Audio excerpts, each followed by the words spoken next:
There are many reasons why you might want to have a credit card, even if your credit is not the best. Among these, rebuilding your credit is probably at the top of the list, as well as other factors such as the ability to rent a car or reserve a hotel room. While credit cards for people with bad credit are available and relatively easy to get, you should be aware that they come with certain costs. Higher interest rates.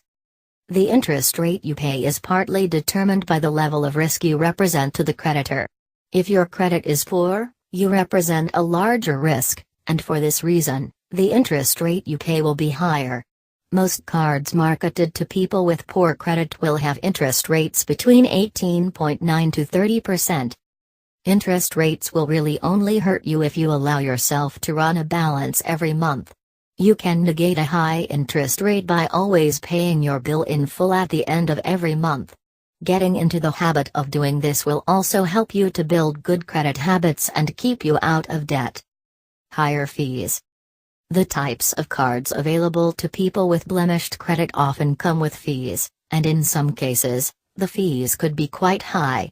There was one credit card offered at one point that gave you a credit limit of $200, but immediately charged you an application fee of $150, so your available starting credit was $50 and you were already running a balance.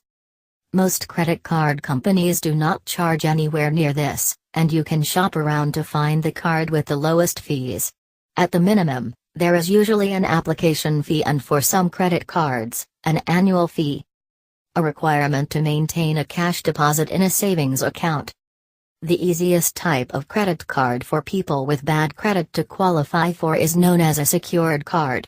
A secured card is simply a credit card with a credit line that is secured by funds deposited into a special savings account.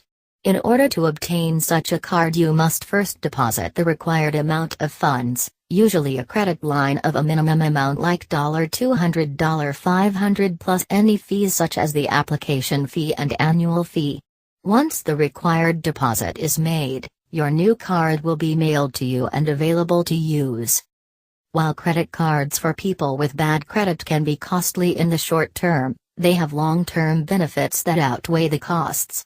You can minimize the costs by finding the card with the best terms for your situation and by paying your balance in full at the end of each month.